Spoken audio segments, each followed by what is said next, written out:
November 10th, 2024. The homecoming version of Signs of the Southland, number 246. I said last week was 246. I was wrong because I don't know how to count to 246, but I do now. Jake and Akshay are here. I'm Jack Purdy. This was, I think, of the best weekends we've had just as Georgia Tech alums by far, and I think without a doubt the best weekend in the Brent Key era. Jake, stop making that face. We beat the number 4 team in the country. We did a great thing this weekend. It Uh, is it is remarkable how hyped I was going into this men's basketball game, but we'll talk about We're gonna that in spend. a sec. I We'll might talk about cap that in us a at second. 90 seconds of men's basketball talk once we get to that point. Just That's for that's probably for the best. We want to that, keep the energy high for this episode, I that, think, right? I think so. This is one. I mean, without a doubt, one of the biggest win. Probably the biggest. This is the biggest win in the Brett Key era. I think, bar none. This was absolutely Oh yeah. incredible. 28-23 win over number 4 Miami. Actually, I got to use your voice while you have it because rightfully your voice is completely gone after after beating Miami in two sports as the city of Atlanta did last night between Georgia Tech football and Atlanta United soccer. Um, I mean, just like how the hell was this weekend for you before we dive into details? It's an emotional roller coaster that I never ever want to ride again. Two like high pressure game situations in the span of 8 hours against top players in their respective leagues. Obviously Cam Yeah, Ward is a Heisman contender and played pretty well in this game. I don't think that should get lost either. I think Tech did a really good job yeah, of shutting him down in moments and whatever that short Argentine kid's name is. Like they're very good players, and both Atlanta squads figured out ways to stop them. And honestly, I'm shocked. I'm pretty yeah, shocked. it's wild. I'm not gonna. We will not cover the soccer game, of course, but I think both games, for me at least, I could totally see how there was paths to victory because it wasn't out of the question that both Tech and United had shown a way that they could have beat these teams, and I think there was just good momentum going both ways. Miami was due for a clunker, and Atlanta United had shown that they could beat one team repeatedly, and it happened to be one of the best MLS squads we've seen in a while. So, Well, to your that point, I think the thing there is that the paths for like there's narrative. It's the opposite of dissonance. There's narrative harmony in both of those paths yeah, that both, I think, Miami, the college football team was walking a tightrope week after week with basically letting teams get two touchdown yep, mm-hmm. leads on them and just Cam Ward being able to punish opposing defenses in the second half. We saw that with Duke last week. They Cal game, effectively stole a win from Virginia Tech yep, with that end zone nonsense a couple mm-hmm. weeks ago. And like at a certain point, a lot of that I saw one media member refer to this as a fluky win for Tech, and it's No way weird in to hell. say Yeah, That that. yeah, It's it's weird to not say weird to that say in the that. It's context. wrong to say that. exactly, Well, yeah, exactly. no, no, but it's weird to say that in the context of Miami's like entire Season, season, where yes, that absolutely, yeah, they've had like I would have to check the actual charts, but they've had like 50% win probability heading into like the last 2 minutes of some of these games, oh boy, or yeah, like even maybe at like halftime, and either they Cam Ward bails them out or the ACC refs office in Charlotte bails them out. Like it, it's um it's just like fascinating dissonance between what two people watch right, find watching the same game. right, I I rarely, if ever, have the time, wherewithal, energy, emotion, turnaround time just next day, given when we record this, to rewatch a game, especially if I was there. Today, I did rewatch the Miami game, partially for the hashtag good feels, but also to be like you know, how legit was this? Because it felt pretty right, solid in the stands, and the game wasn't a fluke. It's a lot of the stuff we've seen from Miami all year. They had really good, when they were successful, they were successful. They were picking up chunk plays, but drops, Tech having generally good coverage or just putting on pressure. Like you can have an open man downfield, but if there's three guys bearing down on you and you have to throw it away, then having a man open doesn't Yep. super matter at that point. Things like that, right? And I think it Yep. held up on a rewatch. It's you know, a really solid game, whether it's defense or offense. I think we lined up in some interesting and successful ways, and they managed to do that for a full 4 quarters and in a way that, you know, Miami has not been handled for a full 4 quarters by any team this year, and some team was going to do it. It's just I I'm glad yeah. it's us. Yes, yes. So let's dive into some specifics here. I'll give us a quick overview of this game and the main scoring drives. So we had Jamal Haynes and Haynes King both playing this game. In the presser after the game, Haynes King said he was not missing this game no matter what. So we got a Haynes King start as much as we also got a lot of Aaron Philo. But anyways, first drive of the game, Tech had the ball. Jamal Haynes had a 65-yard run to set us into field goal or set us into deep in Miami territory. And then he scored with a 16-yard run to make it 7-0 early. Miami wasted basically no time at all. They had a 75-yard touchdown to their tight end on their second play from scrimmage and tied it up at 7. And then I think we had to punt on. And we also lost Jamal Haynes for the rest of the game on the second drive. He just got clobbered, absolutely clobbered Yep. on a tackle. Yep. First of many. How is this not? Clobberings. Yeah, first of many clobberings, and how is this not targeting calls? We eventually got one down the line in the game, but he was knocked out for the rest of the game. Um, we forced a 41-yard Miami field goal and what was our first of many third down stops. And so Miami had a 10-7 lead halfway through the first quarter. And then we had what is, according to Tech, the second longest drive by time recorded in program history, a 17 play, 10-minute, and I think like 47 or 45-second drive that was interchangeably seeing Haynes King and Aaron Philo playing quarterback, resulted in a 5-yard Malik Rutherford touchdown catch early in the second quarter. There was a lot of punts. No one else scored the rest of the second half, but we did have a big fourth down stop to start the second half. So Miami had a chance to get double possession. They did not. Uh, Midway through the third quarter, we had a drive with lots of first down runs by Haynes King. Trey Cooley ended up finally playing. He came back in after we had lost Chad Alexander to injury during the game. So we were down to basically Anthony Carey, and then Trey Cooley came back into service. Chase Lane got a big 15-yard touchdown from Aaron Philo, which is big because his father had passed the day before the game, and so he made a note that touchdown was for his late father's. So good stuff for Chase Lane. 21-10 midway through the third quarter. Miami got a touchdown on their next drive. Went for two, failed, so 21-16 late in the third quarter. And then Tech's next drive in the fourth quarter had a big 3rd and 17 pass from Philo to Bailey Stockton, which in a lot of ways was a big thing that saved the game for us. And Haynes King drove it in with the 5-yard touchdown run to make it 28-16. Miami was driving pretty well, reliably in this fourth quarter. They could get down to field goal range, but once they got to a third or fourth down in our side of the field, they could not do anything. So they had 2 drives. First one, we stopped them on a 4th and 16. Second drive, Restrepo got a 38-yard touchdown to make it 28-23 with 6 minutes left. Getting a little dicey. Tech got a first down on the next drive to at least milk some clock, but still had to punt. And then with basically a 2-minute drill to potentially win the game, Cam Ward was strip sacked by Romello Height. JJ Vandenberg recovered the ball inside 2 minutes. Eric Singleton on a 3rd and 8 sealed the game. Could have scored, but did not. Slid down, and we were able to take a knee and beat the Miami Hurricanes 28-23. Biggest win since 2009. We beat number 5 Virginia Tech. We were saying some initial thoughts. I want to start with the fact that Haynes King he absolutely gritted through this game. We threw the ball, 16 times the entire game. Most of those were Aaron Philo. Our EPA per pass was astronomically great, despite the fact we basically never threw and only when we really needed to. Aaron Philo would come in on passing downs.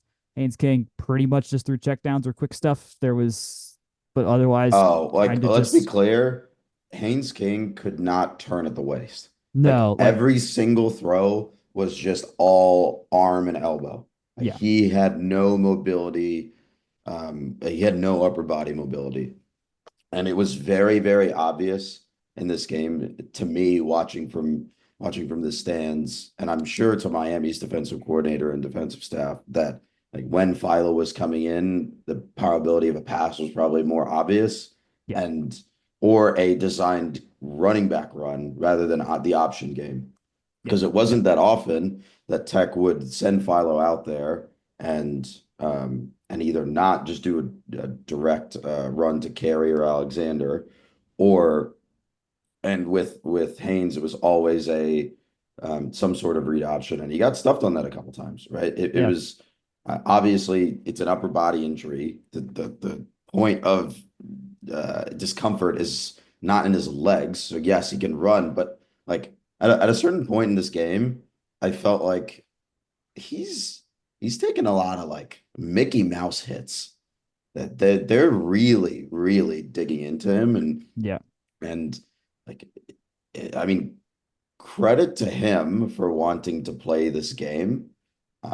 But ugh, especially Credit. some of those hits So, that, well, and we'll talk and about them, but especially some of Yeah. those hits that didn't Yeah. get called for targeting. Like Oh man. Yeah. Yeah. It's well, rough. horrific. and that I think folds into it too is, and I want to keep this relatively bottled up because one, I think ultimately the reffing wasn't that bad on the rewatch. I think some of those targeting plays could have gone either way. Like they're not necessarily defenseless. The one on Cooley was pretty bad. The one Yeah. on Jamal Haynes was pretty bad. But you can't reasonably expect that every time there is the potential for something to be called, it's going to be called. And I'd rather like a clean ref wise game be called. Like obviously safety and player protection is really, really, really of the utmost importance. But besides that, like it's 11 on 11, not 11 on 11 on 3. But that said, it was a chippy game. Yes. Even stuff that wasn't targeting per se, but just, you can see there's a lot of, stepping over and, a little Hmm. shove and that kind of stuff going on. And I think that speaks to, well, one, obviously last year was a, enormous embarrassment for Miami players. But it's one of those things where I think, and you saw it in the energy in the crowd yesterday, I think that the ACC, whether in general or as Georgia Tech specifically as it relates to the ACC, gets sold a little short in terms of Ziz and Juice and the things that come to the table. It's been 40 years since we joined the conference, and you know darn straight UNC and Miami, those are Florida State, those are matchups that matter, matchups that should be played every year or two. Those are games that Tech fans care a lot about, and ones that have had a lot of high interest lately, and a lot of Miami fans there, but certainly a lot of Georgia Tech fans too. And if that's a trend, then maybe people are buying in, especially, and I think it's not even a maybe for the students. I mean, south end zone being packed out yesterday, north end zone looking good too. Like Hmm. that's, Yeah. This was you know, ideal. I yeah, Attendance wise and vibe wise. I mean, I noticed this. If campus felt much more full, granted it's homecoming, it should be a little bit more full. But like even for just a noon game, like, and after we had come off maybe it'd been 2 weeks since we played, and our last game wasn't great. It but everything felt much more lively around campus. Like even the usual reporters at Tech was just like, oh, this is better than usual. This was fun to see. And It's a sure enough, we noon had game, right? yeah. Like I think one of the things that we complained about off air is that it sucks to get a noon game for what is ostensibly the biggest game of your season. Yep.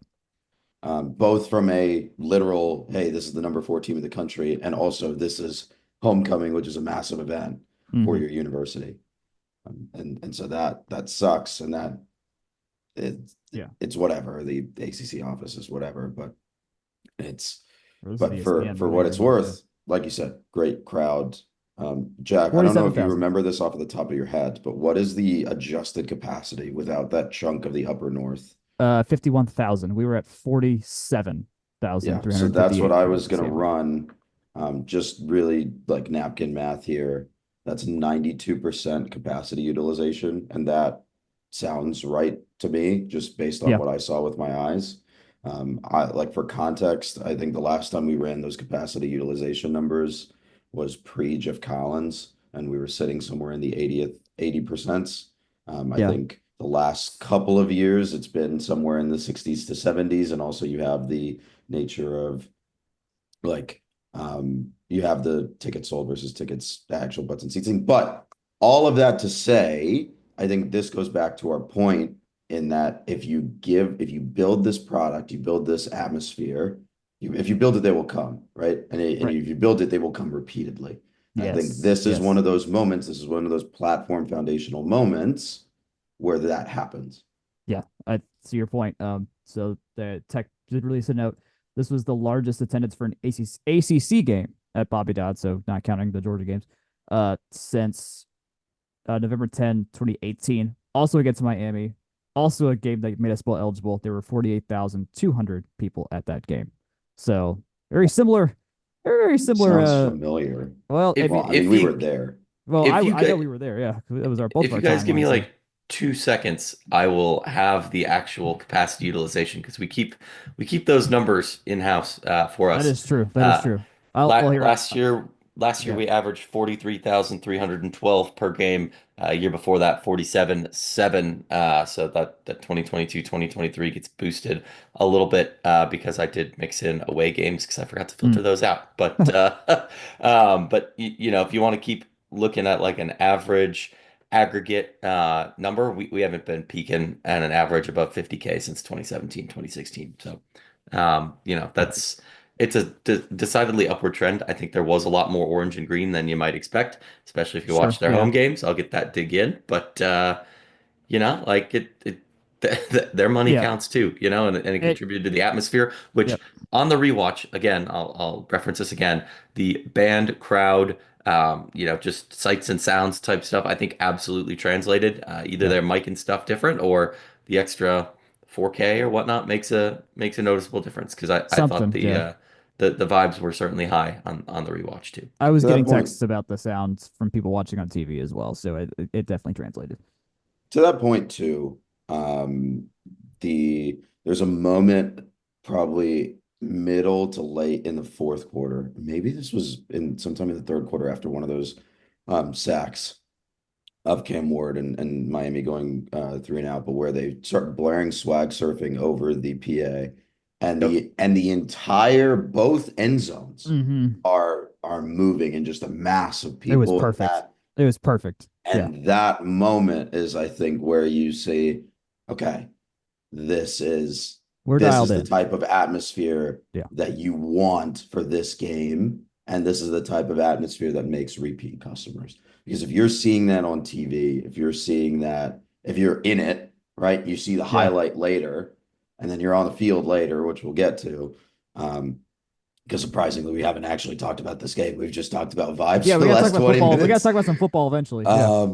But like again, I'm talking in a circle here, but this is the whole point of the thing, right? Like this is what sells tickets. You Yeah. have to show this. This was a momentous opportunity, and Georgia Tech on the field, and it's a credit to those players. They seized that opportunity and grabbed it by the horn. Whatever metaphor that you want, whatever idiom that you want to use, they took advantage of this opportunity, Yeah.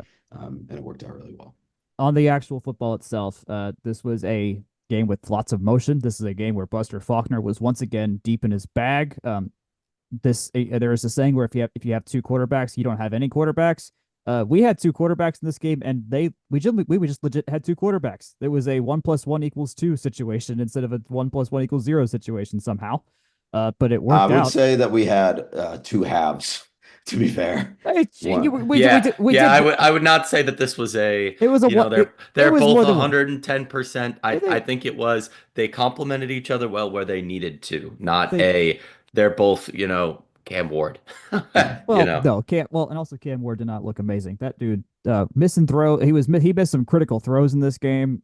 He did a lot of trying to dance around Manzelian style to try and extend Lamar plays. Jackson style too. Like That's some of true. that is I made that comp too. He has the same kind of body movements that Lamar has when he's dancing in the pocket and whatnot. yeah. But nonetheless, like this was a clinical Georgia Tech football game in terms of controlling clock. We had the ball for 11 minutes in that first quarter. We knew we had to shrink the game to keep Miami from scoring because they can score quickly and a lot. And that's kind of what they were doing in the second half. They were starting to move the ball really quickly and getting chunk plays almost to their not to their benefit to a point because they just kept giving us the ball back and let us chew clock when they needed to shrink the game for us when it come to the second half. Um, but nonetheless, yeah, I think this was another one of Buster's masterclasses against good teams. Buster has had great plans repeatedly so far. And that's And that's just something that I was thinking about as we were reviewing the game too, is that the level of motion and like the complexity of these motion, right? You're seeing entire like you bring in two tight ends, and then both tight ends and the slot receiver are shifting Yes, yes. in the at Everyone's moving. pre-snap. Yeah, yeah. And so Everyone's you moving. have so much eye candy to the point where that level of detail and that level of complexity for linebackers to track and follow and switch assignments reminds me a lot of that first game versus FSU, where Yep, maybe I think that the motions in that game were a little less complex and the shifts were a little less complex. But you have that same level of eye candy that's dragging eyes yep. and they're unable to adapt. And that's how you get so much. You're able to run Haynes King on some of these quarterback draws or options where he's keeping the ball, right? There's a lane in the center because you've moved the linebackers or at least gotten them to bite a specific direction and there's so much space in the center. So I think it's credit to him for doing that. And I think this is something that we talked about earlier this season too, is where I had felt, and I hadn't checked the data on this again, but at an earlier point in the season, probably the halfway mark, I felt, hey, we've moved away from some of that more creative stuff and we've dialed it back. We've progressively dialed it back. And I think the data showed that it was especially dialed back on more of the designed runs. Yep. Now in this game, every single play, there was some sort of motion, I There was, imagine. yeah. So it's a credit to him for going back into his bag of tricks and pulling something out and beating a good team with it, and also not just beating a good team with it, doing the Paul Johnson thing of not in this case, it's not the same play, run the same play until it stops working. Right. It's run the same concept and run the same philosophy Exactly. until they stop you.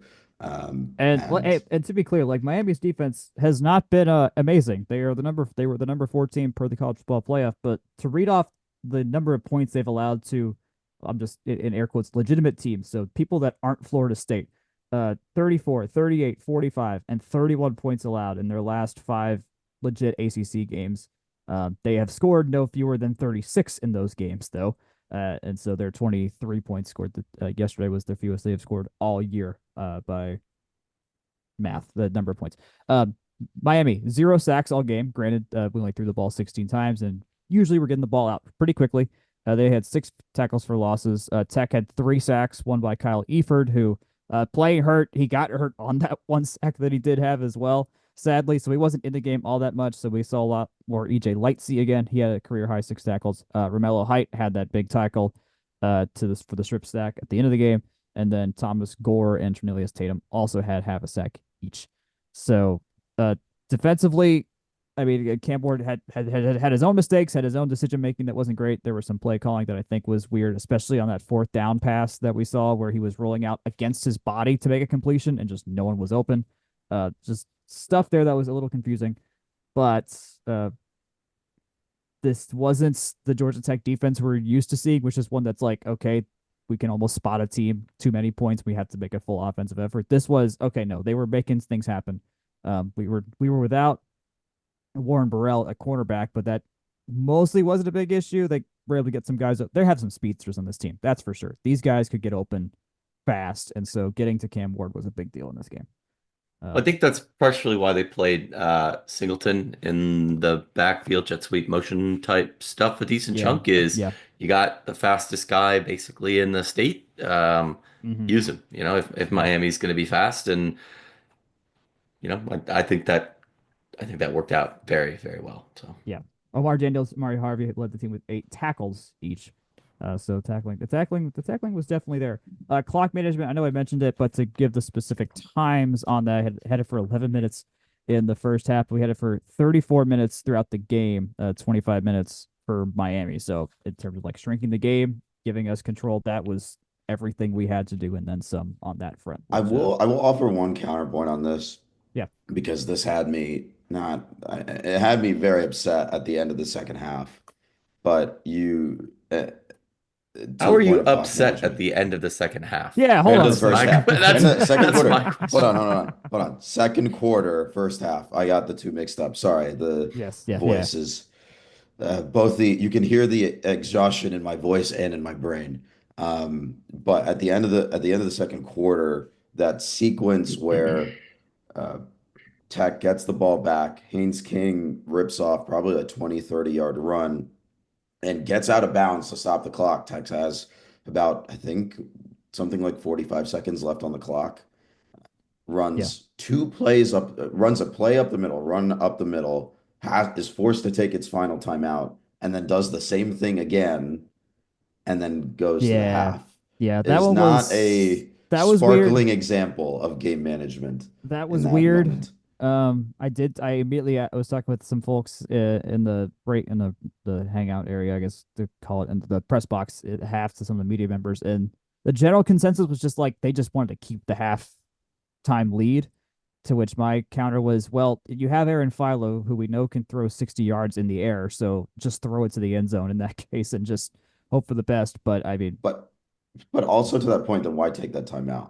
yeah, Right? also Like why that, yeah, like yeah, to me, when you take that timeout, you're signaling, okay, I care, or I'm trying to design right, some right, sort of downfield effort at the end of this half with zero timeouts, and I want to get into field goal range to increase our lead, right? yeah, I With the agree, time that yeah, we have available. yeah, But you that was take that but when you take that timeout and then just run another play up, one you call a run play up the middle that's not going anywhere no, no, not at all, and is not even aimed at the sideline for you to get out of bounds. So that's not great to begin with. yeah, And then if you're doing the same thing again after taking the timeout is just it goes against the concept of taking the timeout. I don't right, know. yeah, I found that very frustrating. I think we've talked about Brent Key's game management a bunch of times this season, and I think as many times as we have like been positive about it, as many times as we've been super negative about it. So it probably all comes out in the wash. And yes, this is a 6-win team, so you're kind of picking nits. yeah.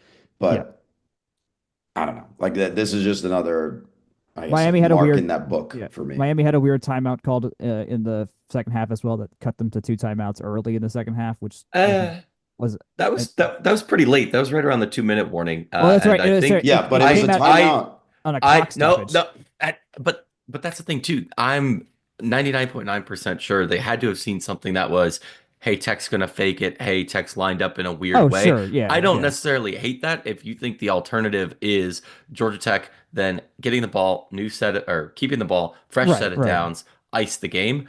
I don't think there's a lot to Mario or Brent pick nits too badly there. I again, it's a 6-win team. They beat the number 4 team in the country. You're not going to agree with every call. I yeah, think right. in general they went in with a good plan. One on defense that worked, one on offense that wound up working. And I mean, this is the first time I've really gotten to see Philo in live action. I was out 2 weeks ago, right? And he was dropping in dimes. You Yep. kind of got to roll with what you get, and that kind of dovetails into my like commentary I think I made earlier about the chippiness and vibes and Hmm, hmm. reffing type stuff where it's like not every call is gonna get called. If what's the old adage, like you could call holding on every play, that kind of thing. Yeah, It's yes. it just kind of comes down to how that goes, and I think um we are analytics forward. We are decision heavy podcast here.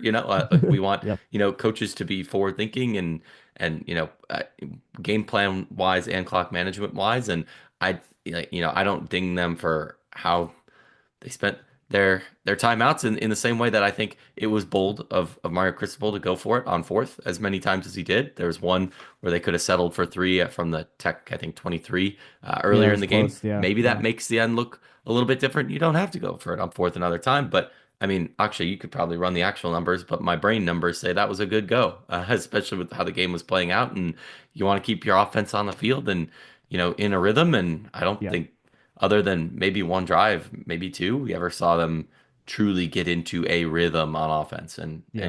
that resulted in that final touchdown. So So just other notes here. This was the first time since November 2017 where Georgia Tech won and Georgia lost on the same day.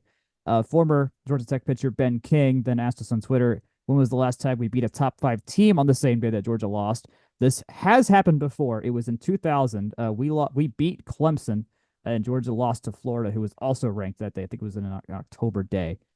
So this has happened before, but this is only the second time this has ever happened. And I was kind of surprised. Like, I guess in recent memory, I'm thinking it was probably a day we beat Georgia, but that was not actually the case. So, but it could be depending on how things shake up down the road.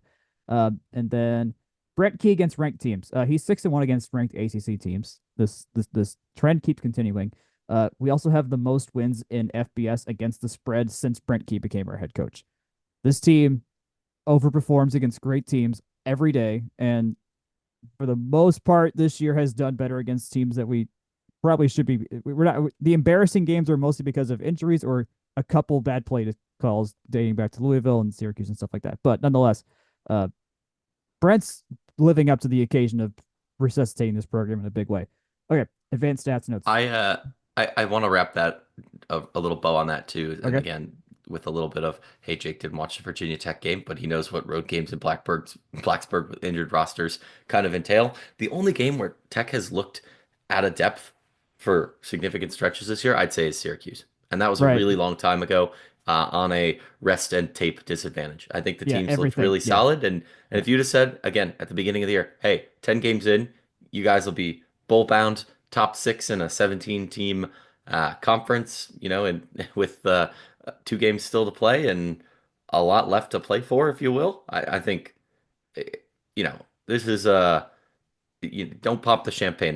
There's 3 football games guaranteed left to still happen, Yes, but that is a great. Yeah, we're now three guaranteed instead of just two guaranteed. On game on yep. paper, I'm just gonna mention a couple numbers and then I'll let you all cook. Late down EPA, we were at plus 11.58. Miami was negative 10.87. That came out, and that Miami only had 3 third down conversions. I want to say we had 7 or 8 throughout the game, so that tracks pretty well there. Stop rates, Miami 28% stop rate on to our 60% stop rate. Very nice there. And then just in general just general offense on scrimmage plays, they outgained us yardage wise, but offensively we had them by about a point on the offensive EPA. There were Mm. some penalties were just weird. Miami should have gotten 10,000 more penalties than they actually got, but oh well, that's ACC refing for you. Uh, and then middle eight was also great for us. Both teams were negative, but we had a 6 point advantage on middle eight EPA, which is just that middle chunk of the game, basically. So, uh, anything else sticking out to y'all from looking this over? Just what looks nice. I do love how the win probability chart starts very, very heavy Miami, and then in a straight uh in a straight line points upwards to the Georgia Tech win near the end. So, what do we got here? Yeah, I think I think the thing that jumped off the page as being surprising to me was the EPA per dropback being really high for Georgia Tech. Yeah. I think that speaks to they used the pass very incisively, right? It was we Mhm. want to use it in this case. I mentioned that Philo had a couple dimes. I've got no issues. You run with what works. The other thing that kind of jumped off the page for me as being surprising was Miami's 5% explosive play rate. It felt like when they were getting plays, they felt explosive, multiple, double-digit yard type chunk stuff. But I guess if you're Well, counting and it on to rate stats, a lot of drops or stuffed runs will yeah, it'll move the And needle on I'll and that. I'll say for our sake, the explosive plays barometer that Gabe on paper uses is different from what you might see other places online, Yeah, right? We use an yeah, yeah, yeah. EPA based barometer versus that just general, like it's like 10 12, plus 10, yards yeah. on a rushing play and a 15 plus yards on a passing play. So that's why things look like don't necessarily agree with the vibes of the situation. But to your point on the No. passing side, if you look at the early and late down splits, Tech passed on early downs 12% of the time, just passing plays on early downs, which is what, if you're an analytics head, you'd say is terrible. You generally want to pass more on early downs. But if you look at their late downs, it was 10 out of the 14 late downs that they had, they threw the ball on. So yeah, that's where your incisive passes are, right? In your high leverage moments when you need six Well, yards. The Tech's and average late down distance was 6 yards. So yeah. you're yeah. you're totally right on that. And that's just the average too. I mean, I can think of a couple, at least 2 or 3 late downs that scream off the page of, "Hey, it's 3rd and 9, 3rd and 10. We need something to come up here." And there was, like I said, a couple times where that really came up big.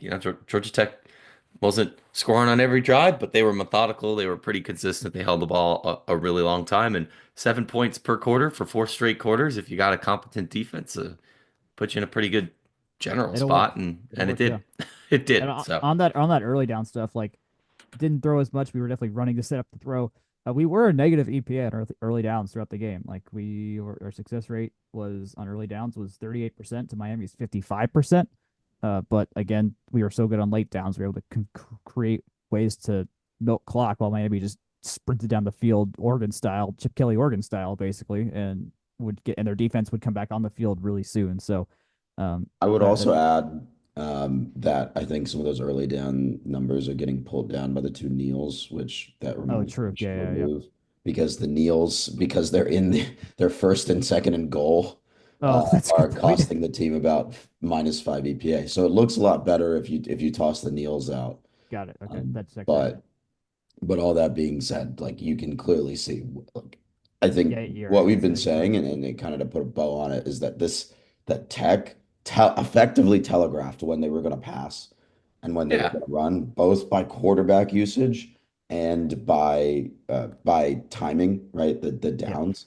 And Miami, for whatever reason, really struggled on both sides. So yep, it's a credit to that staff for being uh, for being tricky in that way. Well, not being tricky in a straightforward way, but being strategic in how they deploy those resources, yep. right? And I how they agree. manipulate space with those resources. So Yeah, get rid of the kneel downs. Our total EPA, we're still below Miami, but only by like +5, only a couple points down, and we're way ahead on offensive EPA if you get rid of those. So, just little margins up. That's a reminder. If something seems weird on game on paper, go find the actual play because you can find some stuff that might clarify something that seems off because math is weird.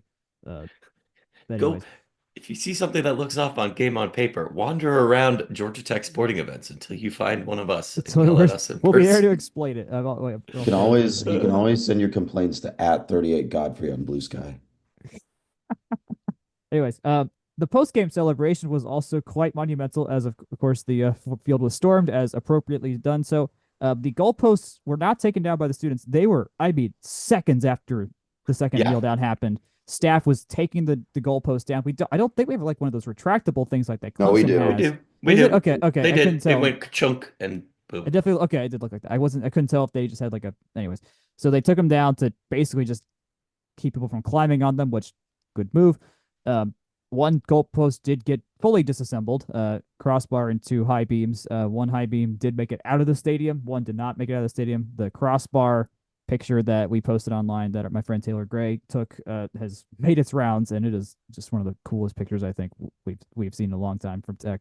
We're at Bobby Dowd Stadium. The goalpost did make it into the President's Mansion's pool after a parade up just around up Techwood and up first and eventually into the pool. I will note for those that may not know, Angel Cabrera, President of Tech, does not live there. So there just in general just hasn't been any there just no one's been in that house for a long time. Since I don't did Bud live there? Do you know Jake if Bud lived there? I don't want to dox where I think he lived after he left, but I don't know. How's Well, that? The I answer is mean I well don't I know. mean it's I I know somebody lived there in '09 because they brought the goalposts there for Virginia Tech and I yeah, believe was greeted with the hello, thanks for coming to my house yes. kind of thing. But I think Yes. Not Doc Peterson, Bud Peterson would have been president then because Dr. Yeah. Clough, I think he Clough left was for the Smithsonian '08. I've got his memoir somewhere. on the table in the next room I could check, but Right. So it's somewhere in there. Some people were telling us, or I saw read some people saying that when they brought him when Clough was there, he like gave them all like a formal pardoning from the balcony or something like that for trespassing. But the video is super cool and the pictures are super cool. So that's what happened there. Super, just amazing day in general. We have another off week. We get to revel in this win for now 11 more days. We play against North Carolina State on the 21st. It's a Thursday game at 7:30. This is the final home game of the season. Assuming no miracles are performed that somehow get us to host a college football playoff game. That's just not happening. So, uh, we'll start. I guess after this game, we'll start thinking about bowl projections because that'll be something we could reasonably actually start Hey, doing the in a couple Pop-Tarts weeks. Bowl guy was here again. The I saw. pop that is confirmed. Yes, the Pop Tarts Bowl people have seen us twice. These were not the same people I saw in North Carolina. But that does mean there has been a wider percentage of Pop Tarts representatives that has seen us at our home at two very big wins, at two very big wins. So we were making marks. Um, there was definitely a lot of recruits out there at this game too as well. So we made a just in terms of the health of the program, this was a fantastic day for future impressions for who might come play for us. I forgot the guy's name, but someone did decommit yesterday after that game or today after that game. We've been had our radar on, so that was fun. Also, Pop-Tarts Bowl guy, if you're giving away those pins, I would like one for sure. Because I Well, think it's the animated Pop-Tart, like the mascot that they oh, you that's the pin they had. The one they yeah, gave the was just the edible logo. mascot that they did Oh last year, man, that's the pin. So, interesting, I mean, interesting, I wonder interesting. if the pin is edible too, but I didn't. I have not tried to eat my metal pin that I got from talking to them at the game at Chapel Hill. So section 103. Yeah, Section 103, new shirt. In fitting with the recent drown proofing demonstration class, whatever you might call it, last Friday. Section 103 has released a PE 1010 swimming, aka drown proofing shirt, and the name on it's George P. Burdell. I think that's super fun. You can check it out on their site. 4% off today. If you're listening to this when it comes out, maybe it'll be out by the end of the day, but if you're listening to it tomorrow, a great excuse to subscribe to their emails and follow them on Twitter and things like that for news. Check up after games. Section 103 does a great job of keeping the great vibes going for Georgia Tech by promoting them and giving site discounts after big wins like this. Of note, new shirt, new poll. Looks like the full steam ahead logo on a touchdown Georgia Tech shirt, which is a great reference to the whistle blowing when Georgia Tech scores a touchdown. I think that rules. Again, I only get my one vote, but hopefully you all agree. And as ever, great content still yet to come from the folks over there, and we love partnering with them. Of course, free shipping over $80 and use code FTRS for a little off from us. Tell them we sent you. We appreciate the partnership. And again, section103.com, section103 on Twitter. We are going to speed through basketball now that both teams have played two games to start the season, both the men's and women's basketball teams. This is the part of the schedule where you play teams you're supposed to beat. And that's the emphasis on supposed to. The men's team did beat West Georgia in their first ever matchup against each other, 85-62 earlier this week. And then before we got on, they were playing North Florida, who had already made waves. They had beat South Carolina in South Carolina to start the season. Had me a little worried, but I'm like, you know what? We can score. This team has done some stuff, but we should be better. We were not better. We lost 105-93 to North Florida today. We could not defend to save our lives, and that's about how that I mean, scoring 93 is good. We should never allow 105 in regulation. It was the first time since we played Duke in 2017 that we had allowed 100 plus points in regulation. It was a bad game to watch. There's just no other way to put that. I want to introduce a new site resource for people to use for basketball advanced stats. It's still growing, but this is from our friend Andrew Weatherman on Twitter. But it's scores.cbbdata.com. He has the four factors percentiles, or his percentages, sorry, for every Division One basketball game. UNF or North Florida won three of the four. So higher effective field goal percentage, Tech won on offensive rebound percentage, turnovers. UNF had fewer turnovers and had more free throws attempted. So Yep. just I mean, it's the same principle as the football five factors. You gotta collect as many of these individual wins as you can in order to win the game. And this is pretty ridiculous. Yep. It was not great. Bynadongo did seem to roll his ankle during the game, but he still kept playing. I wonder if it was how much of it was just out of necessity, because good Lord, we were not doing anything right in this game. Just not great. Not great. Luke O'Brien was noted that the rebounding, the effort was not there. We looked slow. That was the main thing. I think we just looked Slow. Yep. really slow the entire game. We got beat in transition so many times. Yeah, I got switched off in many different spots with poor matchups. So that's how you lose games. Is those things Mo right there. Most emblematic. There was one or two times where I saw on box out on defensive reboundings, we had four guys in gold closer to the rim than North Florida. and they managed to come up with a rebound multiple times of, second and third and fourth chance points. Yeah. You can't win games doing that. No, not at all. Fourth So fourth factor or not. good point. All right. We are so tech men are 1-1. They play Texas Southern on Tuesday, and then we play Georgia at home on Friday night. That's So super early. That I throws Of me know. off. note, of note, those two teams are playing right now. Texas Southern and UGA. Oh, UGA interesting. leads by Interesting. a 15, 17, something like I that. Okay. see 17. 17. All Yeah. right, got it. All right. For the women, they played Winthrop to start the season, 85 to 39 in for their Education Day game, and then beat Georgia State 67-47, right after the mini 500 had finished. Main note is that Danny Carnegie has come in and has played very well for us, one of our freshmen, knocking threes, chit chat right. Also been really good to see. Rusted against Denite. It wasn't amazing shooting in the first game, but fine the second game. Kara Dunn, though, against Georgia State, got her first ever double double, which was very nice. And we had to lead us by as much as 26 throughout the game. Dunn had a career high 13 rebounds with her 11 points, which is great. And Ari Termis got 11 rebounds for her best so far. So, looking as we should, this team is a very fast playing team, which is, I think, the big note for them. And I'm looking forward to see how that translates against good teams. And they debuted a new uniform against Georgia State. It was a gold uniform with the interlocking GT above the numbers and Buzz on the shorts with some cool striping. So Do they have the it's stripes going down the sides or just on the shoulders? just I on the didn't. shoulders and on the waistband and at the bottom of the shorts. I would have So liked to see it down the sides it's personally. fine. It's a good looking kit. It's a good looking kit. I keep subconsciously saying kits in front of This is Akshay. very funny. Jack does this thing, and it happened this weekend. This is completely It's the unrelated. second time. Jack referred to the same concept of a jersey as a jersey to Jake and a kit to me, and it's I've been hilarious every single I've time. been It's really funny. I've been calling this concept kit switching, if you will. Oh, Oh boy, oh boy. Anyways, the women play Syracuse on Friday and then Boston College on. Wait a second, that's volleyball. Sorry, That's volleyball. They play West Georgia on Thursday and then Georgia on Sunday. So we host both teams host Georgia this weekend. Uh, We will start perceiving women's basketball in earnest come Sunday. That I is believe that so. is my thought there. That's a good point. Okay, on to volleyball. This was our first ever California conference swing. Playing Cal and Stanford.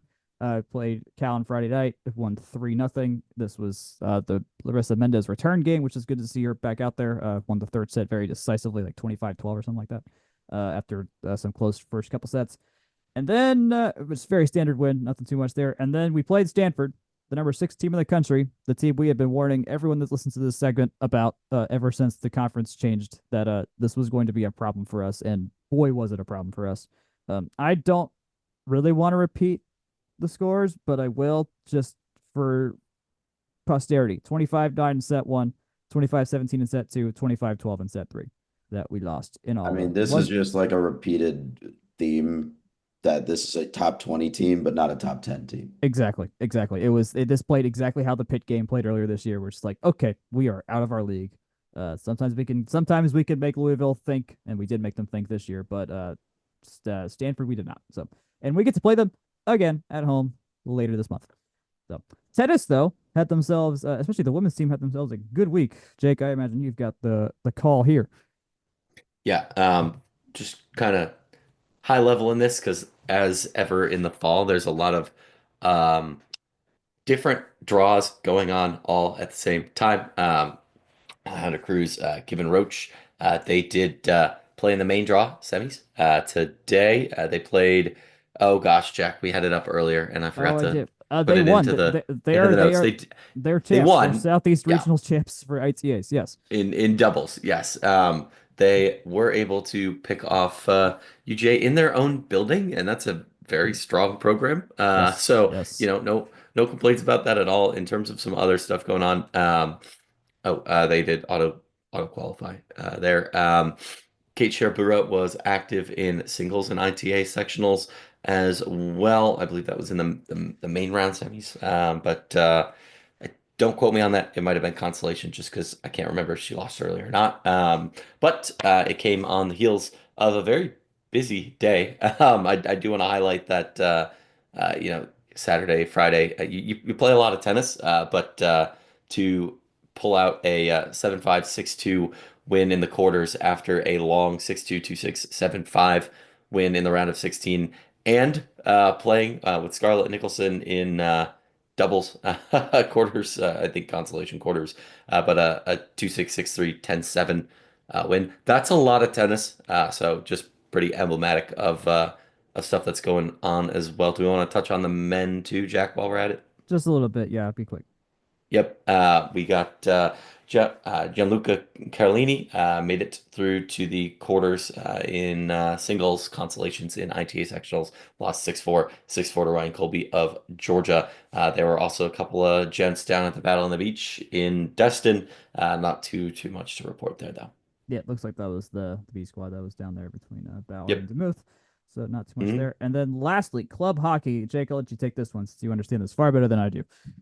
Yeah. So for the last 50-ish years, the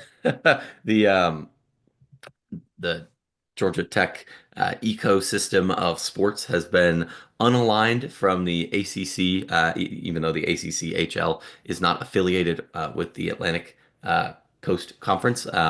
Georgia Tech is previously a member of this league, but has, I guess, historically, you could call it, more been an SEC HL member, right? Or SEC HC member, Georgia Tech, and a lot of the schools you're familiar with us playing, I guess, if you will. So that's Mm-hmm. going to be not necessarily a full overlap with the SEC either there, but kind of moving us further in line with the Carolina schools, I think would be the way you'd describe it. You got your UNC, Virginia Tech, NC State, but also far enough up the coast into like Philly and DC metro type of schools, but the ACCHC is really a lot of that, you know, Virginia, UNC, or Virginia, North Carolina, that kind of region of the country. So and away from maybe your you'd say like Clemson's and Florida States and Floridas of the world. I don't know that there's a lot of language as to why they've done that, but it's we're certainly used to seeing them play more of the Tennessee, UGA, Alabama, those type of schools. Yep. So interesting to see how that develops. Be cool if I guess we'll see how that pans out. Be interesting if that changes just general winnability. I don't know. They really struggled a bit in recent years, so I wonder if that makes it just life easier on them more than anything. And that was motivation. So, anyways, if you're doing trivia, or are we calling this a night for us? I think we're calling it a night. I don't have anything that flies off the page trivia wise for me. Trivia, your trivia is the one that I gave earlier. First, they can tell your friends. First time we've beat a top five team, and Georgia lost in the same day since 2000. It's only the second time this has ever happened. And this was such a fun week, man. This was a great, absolutely bonkers, lovely stuff. I'm Um, emotionally exhausted. It was as a we should be. That's how you know it was well. That's how you know it was good. That's how you know it was good. Yeah. All right, Jake, finish this out. Let's go home. Yep. As ever, you can find us at FromTheRumbleSeat.com. You can email us your thoughts, your contributions, your suggestions at FromTheRumbleSeat@gmail.com. You can find us on Twitter at FTRS blog. I'm at Jake Grant 98. Jack is Jack Nicholas there. Section 103 is there as well at Section 103. Section103.com. You can find us on Facebook, Instagram, and YouTube at From the Rumble Seat, and podcasts wherever fine podcasts are distributed. Till we speak next, good night, good luck, and go Jackets.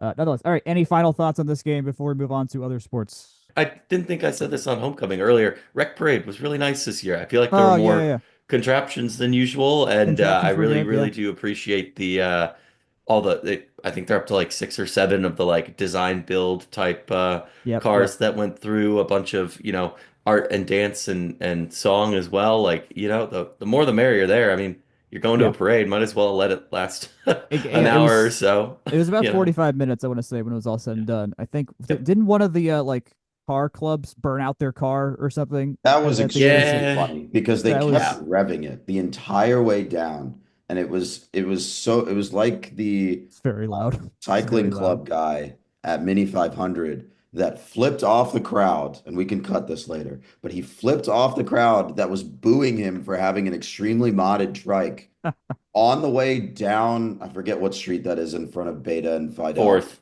Fourth, yeah. Down fourth and rounded the turn too wide and almost went flying into the crowd. Oh man. It's an ultimate hoisted by your own petard moment, and we got two of them in the same weekend. It was so funny. We saw some great mods on some of the trikes this year. I appreciated the chain on the pedals that I think. Oh gosh, I don't want to miss that I believe attribute it was it. five. I believe it was Phi Five Cap. Cap who did that. I was gonna mention. Yeah, Five We Cap should do was. a post show on Mini 500. Jake and I were talking about Mini 500 optimization strategy and innovation for probably 30 minutes. That sounds great. Well, I do want to mention like on Mini Five, Five Cap was in the lead through 5 laps and Cycling Club was right behind them. Cycling Club engineered their trike to where they could push with 2 feet instead of 1 feet. Five Cap literally had a chain that turned it into basically a sitting tricycle where they It were was a recumbent bike, yeah, basically. it was a bike. Yeah, they were operating it like a bike or a sit down bike, basically, or like Recumbent bike. is that what's okay? I didn't know what recumbent meant. Sorry. And then the chain must have busted because I noticed that Cycling Club came around on lap 6 and Phi Cap hadn't rolled through, and then sure enough, Phi Cap comes up a minute later, having to manually push their trike because the chain came off, and that gave Cycling Club enough room to take the win. And it was a 17-minute time. I don't remember what the record that was set last year by Invention Studio was, but 17-minute time, and they got booed for all 17 minutes. that's what happens. It seems People like the hate hack. winners. It seems like the hack this year was to just elongate the frame, and that was the way you Well, could. other than the one team that did that and then forgot to do any sort of propulsion mechanism, Exactly. Yes, there was one team whose and frame looked to was be like 3 feet long and did not have engineer the power to support the 3 foot frame, basically. So I'm gonna give some free advice because I feel like it's important. The most important change you can make is just making your front support columns just a little bit more reinforced. yes, Because that yes, thing's gonna bend. It's built for a tiny child. It's it's gonna gonna bend bend. under your weight, and you're Yes, gonna be having a wheel that's slanted by the end. That's my free advice. And if anyone who listens to this is modding a trike in about 11 months' time, please remember back to this note right here, and it'll help here you are out. mine. Here are mine It'll if we're help you giving out. unsolicited advice, which I love. Number one, replace all of the wheels and reinforce the wheels too. yep, yep. Um, and oh, number two, replace the handles with like proper bike, like racing bike handles for stability. Those were two really good innovations that I've seen the last couple of years. That I don't remember if my trike did that. We definitely replaced all of our wheels. We did the front reinforcements Wheels with is like such an easy one too. wheels is easy. You can get those at a Harbor Freight or something. We Oh, put number like three, take off the pedals. yes, you have to take the pedals Yeah, if off. you're not None gonna of you press take them, off the just pedals. Take off the pedals. Yeah, just chop them off. Just chop them right off. That's what you gotta do. Yeah, it's such a fun race. I wish they did it more often, but they don't. Anyways, This uh, is gonna make for a great post show. gonna be fun. All right.